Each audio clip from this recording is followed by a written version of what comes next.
Bismillahirrahmanirrahim. Assalamualaikum warahmatullahi wabarakatuh. Salam sehat, salam sejahtera untuk kita semua. Dan akan dipresentasikan sekitar 15 menit. Kemudian berikutnya ditanggapi oleh para peserta lain. Baik, terima kasih Prof. Bismillahirrahmanirrahim. Assalamualaikum warahmatullahi wabarakatuh. Pertama-tama marilah kita panjatkan puji syukur atas kehadirat Allah Subhanahu wa taala yang telah mempersilahkan memberikan kita kesehatan dan kesempatan untuk menghadiri kuliah secara online dalam mata kuliah Manajemen Keuangan 2. Saya berterima kasih kepada Pak dosen yang telah memberikan kesempatan kepada kelompok 2 untuk mempresentasikan materinya tentang pendanaan jangka pendek dan juga pendanaan jangka menengah. Untuk mempersingkat waktu, saya persilahkan kepada kelompok 2 untuk mempresentasikan materinya. Langsung saja, saya sebagai pemateri pertama akan menjelaskan pendanaan jangka pendek.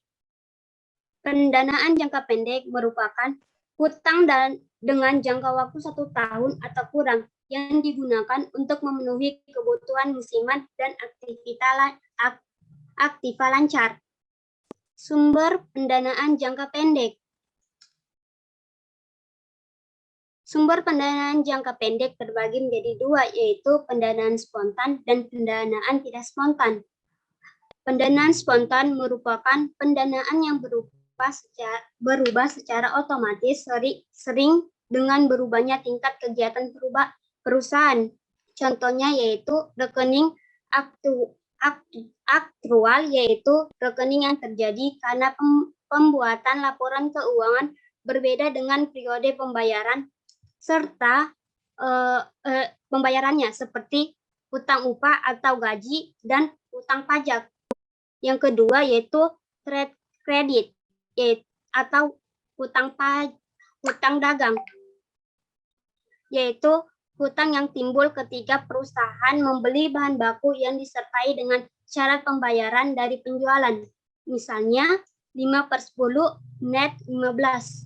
Contoh kasus yaitu 1. Pembelian bahan baku suatu perusahaan sebanyak 500 juta dengan syarat pembayaran 2/10 dikurang N/30 dan harga kredit jangka pendek 20% per tahun. Hitunglah biaya bunga efektif atas penawaran tersebut.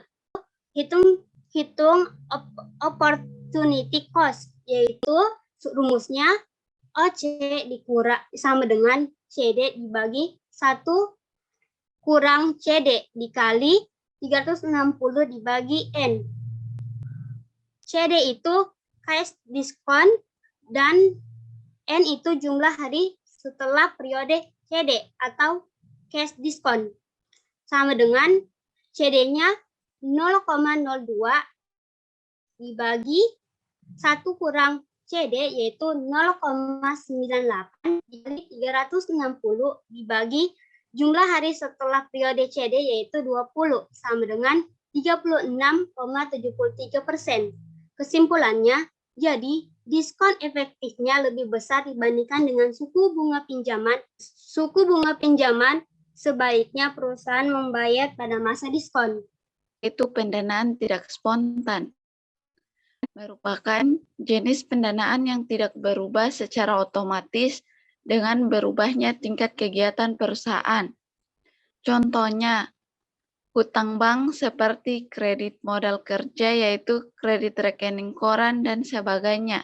Yang kedua, commercial paper yaitu surat hutang jangka pendek dengan jangka waktu 30-90 hari tanpa jaminan yang biasanya dikeluarkan perusahaan besar dan dijual langsung ke investor. Yang ketiga yaitu menjamin piutang. Dengan alternatif ini, kepemilikan piutang masih ada di tangan perusahaan. Jika pinjaman tidak terbayar, piutang yang dijadikan jaminan bisa digunakan untuk melunasi pinjaman, atau penjaminan bisa dilakukan atas semua piutang, dan sebagainya. Contoh kasus, paper yang dikeluarkan suatu perusahaan dengan nominal 100 juta rupiah dengan jangka waktu 181 hari memberikan diskonto 18% setahun. Maka nilai yang dibayarkan adalah, jawabannya itu rumusnya PO sama dengan nilai nominal dikali 360 dibagi 360 ditambah bunga diskonto dikali hari diskonto. Sama dengan nilai nominalnya itu 100 juta. Jadi 100 juta dikali 360 dibagi 360 ditambah bunga diskonto 0,18 dikali hari diskonto 181 sama dengan 91.700.055 rupiah. Jadi nilai yang dibayarkan itu 91.700.055 rupiah. Pendanaan jangka menengah. Jadi pendanaan jangka menengah merupakan pendanaan yang mempunyai jangka waktu lebih dari 1 tahun dan kurang dari 10 tahun. Kebutuhan sumber dana jangka menengah ini dirasakan perusahaan karena adanya kebutuhan yang tidak dapat dipenuhi dengan sumber dana jangka pendek di satu pihak dan juga sulit dipenuhi dengan sumber dana jangka panjang di lain pihak. Yang pertama itu ada term loan, yang merupakan kredit usaha dengan umur lebih dari 1 tahun dan kurang dari 10 tahun. Umumnya disertai dengan jaminan berupa barang modal perusahaan. Kasus seperti yang ada pada slide. Soalnya yaitu, suatu perusahaan meminjam uang untuk usaha sebesar 113.730.000 selama 5 tahun dengan bunga 10% per tahun. Pertanyaannya, pembayaran angsuran dilakukan setiap akhir tahun. Hitunglah besar angsuran per tahun. Jawab dengan menggunakan rumus P0 sama dengan sigma N tambah sama dengan 1 XT dibagi dalam kurung 1 ditambah R pangkat T. 113.730.000 sama dengan sigma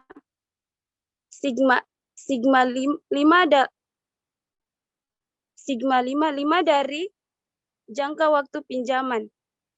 T sama dengan 1, XT dibagi 1 ditambah 0,10 pangkat T. 113.730.000 sama dengan XT. Present value 10%, 5. Lihat label nilai sekarang anuitas Rp1. 113.730.000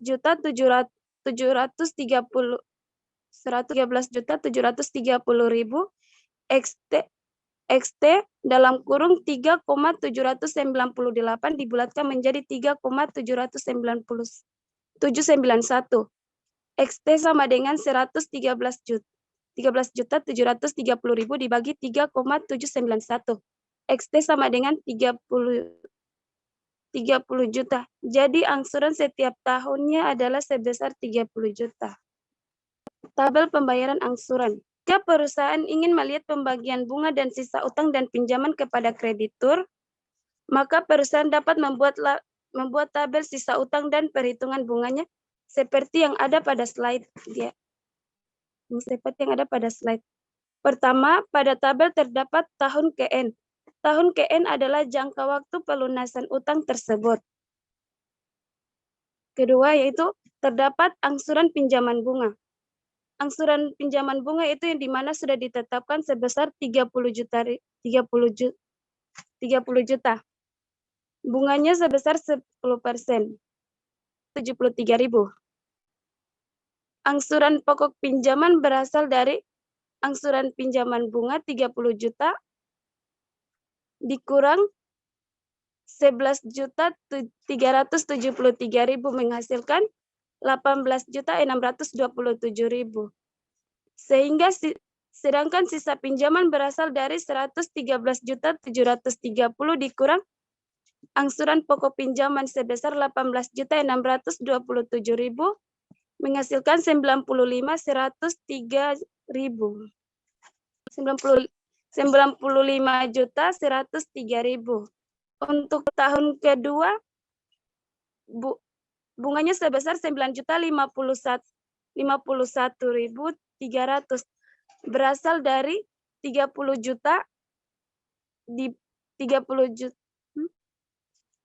berasal dari 95.103.000 dikali 10% menghasilkan 9.510.300 menghasilkan 20.498.700. Sisa pinjamannya 74.613. Sedangkan untuk tahun keempat bunganya sebesar 5.207.463. Sedangkan angsuran pokok pinjamannya sebesar 24.792.537. Untuk sisa pinjamannya 27.282.093. Untuk jumlah keseluruhan angsuran pinjaman sebesar 150 juta, sedangkan bunganya 36.280.302,3.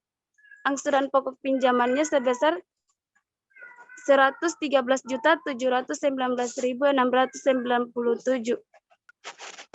Sisa pinjam sama dengan 0. Pada selanjutnya, equipment layan. Equipment layan merupakan pendanaan yang dipergunakan untuk pengadaan perlengkapan baru.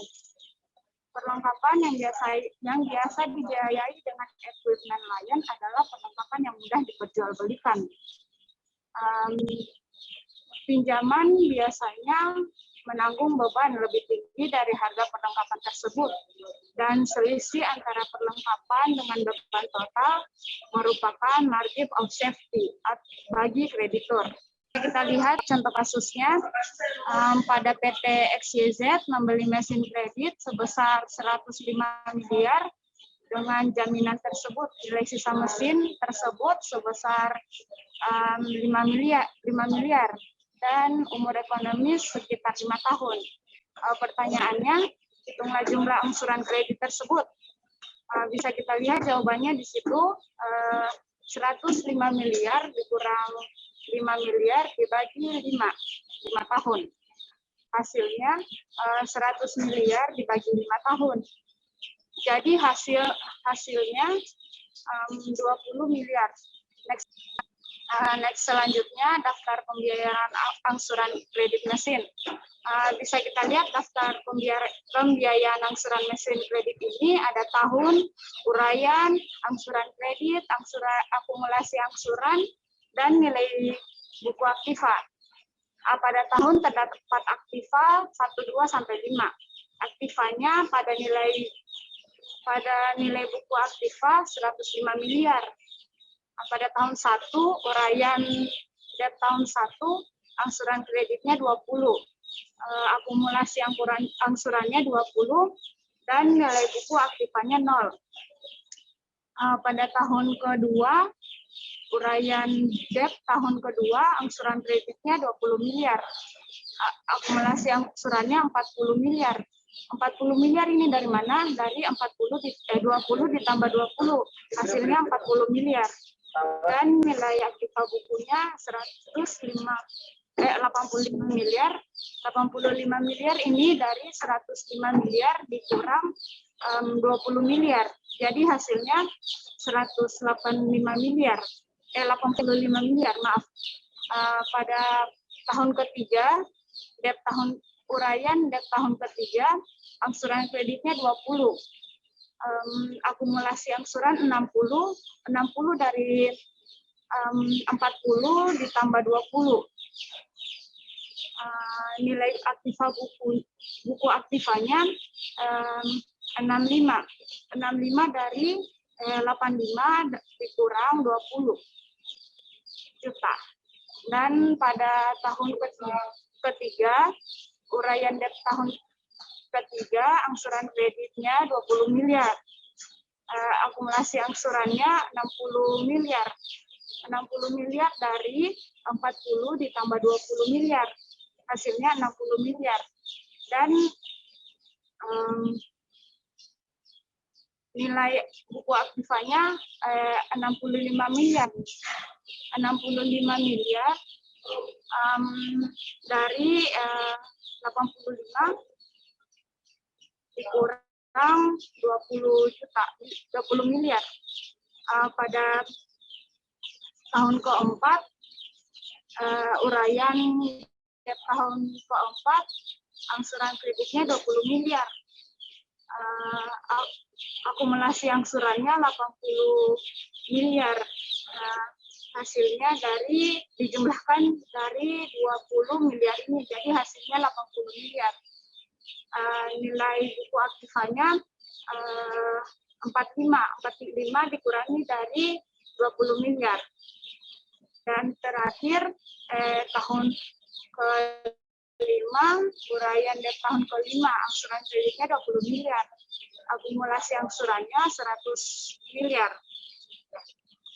100 miliar. 100 miliar dari ditambahkan 20 juta. Nilai buku aktifanya 25 miliar dari dikurangi dari 20 miliar. Hasilnya 5 miliar. Yang ketiga adalah leasing. Leasing atau sewa guna usaha. Kita bisa lihat di sini pengertian leasing menurut Financial Accounting Standard Board, di mana leasing atau sewa guna usaha adalah suatu perjanjian penyediaan barang-barang modal yang digunakan untuk suatu jangka waktu tertentu. Pengertian yang lainnya menurut International Accounting Standard bahwa sewa guna usaha atau leasing adalah suatu perjanjian di mana lessor menyediakan barang atau aset dengan hak penggunaan oleh lessee dengan imbalan pembayaran sewa untuk suatu jangka waktu tertentu. Atau dapat kita singkat bahwa leasing adalah suatu kegiatan pendanaan dalam bentuk penyediaan barang oleh lessor untuk digunakan oleh lessee dengan pembayaran dilakukan secara berkala sesuai dengan dalam jangka waktu yang telah disepakati, seperti itu. Kemudian berdasarkan pengertian leasing, di sini dapat kita lihat pihak-pihak yang terlibat dalam leasing. Yang pertama itu adalah lessor, yaitu perusahaan atau pihak yang memberikan jasa pembiayaan kepada lessee dalam bentuk barang modal.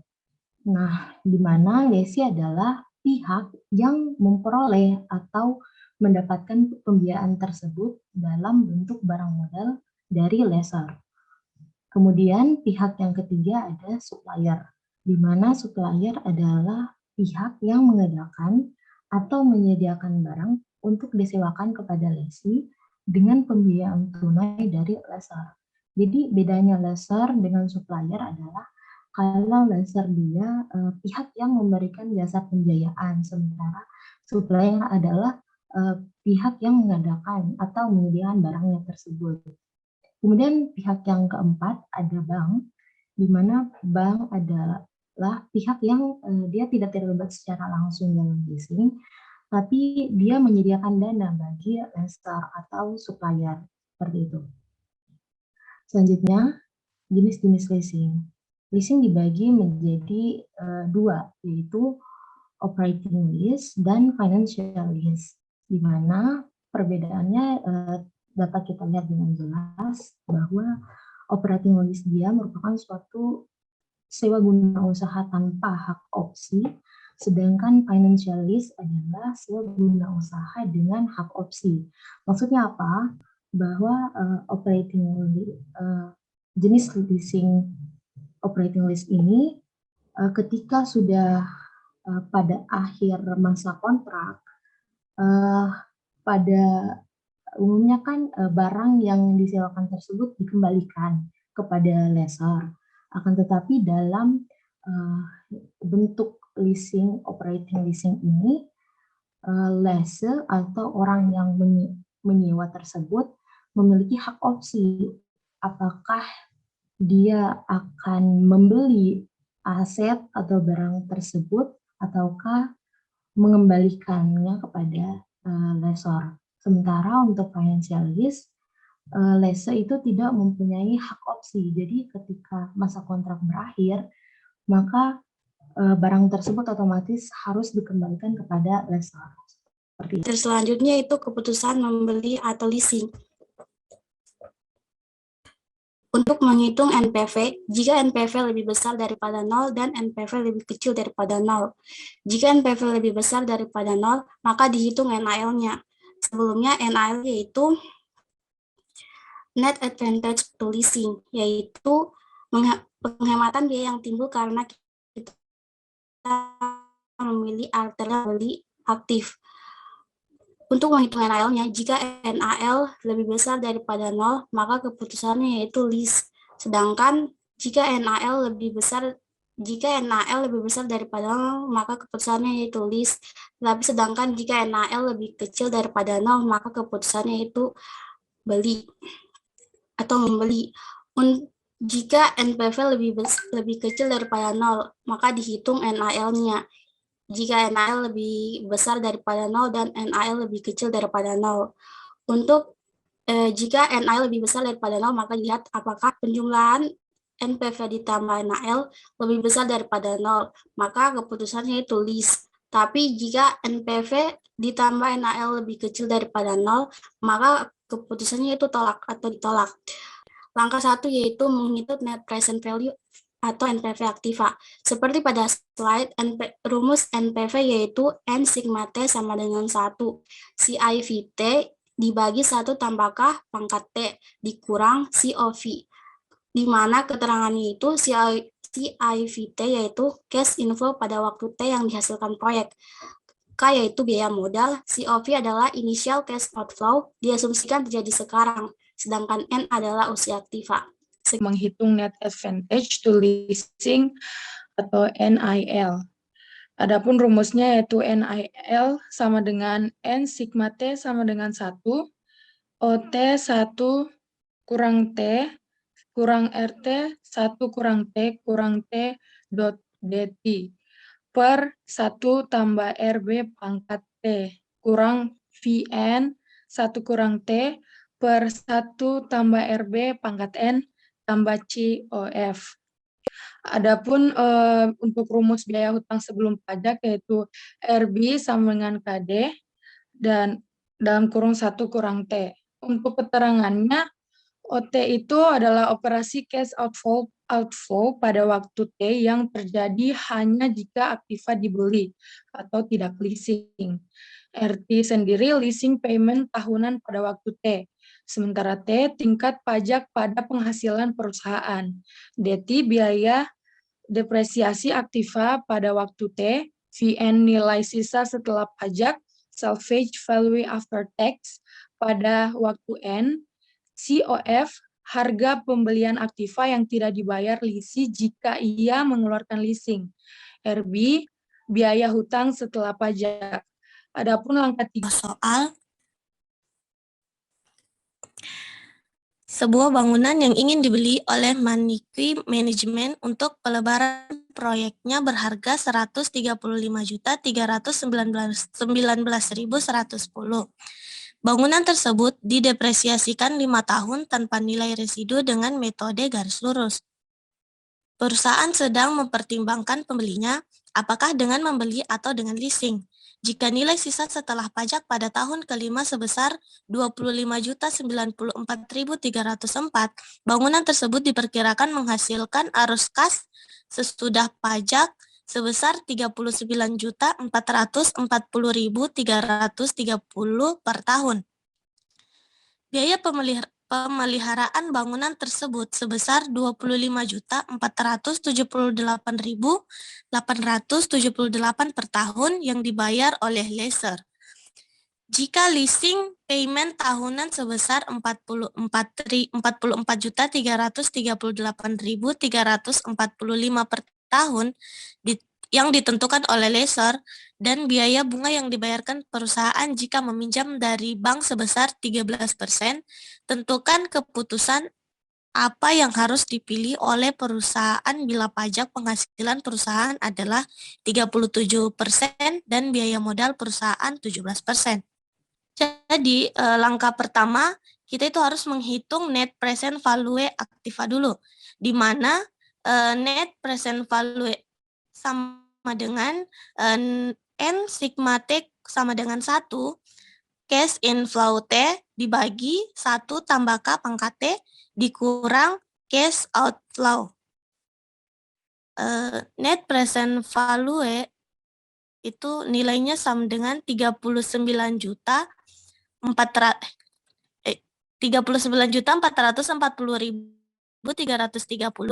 dibagi 1 tambah 0,17 pangkat 1 tambah 39.440.330 dibagi 1 tambah 0,17 pangkat 2 tambah 39.440.330 dibagi 1 tambah 0,17 pangkat 3 tambah 39.440.330 dibagi 1 tambah 0,17 di pangkat 4 tambah 39.440.330 dibagi 1 tambah 0,17 pangkat 5 dikurang 135.319.110 sama dengan 33.709.683,76 ditambah 28.811.695,52 ditambah 24.380.379 tambah 21.047.334,0,1 tambah 17.989.174,36 dan dikurang 135.319.110 sama dengan 165.183.268,4 dikurang 135.319.110 dan hasilnya itu minus 9.135.841,56 itu lebih kecil dari 0.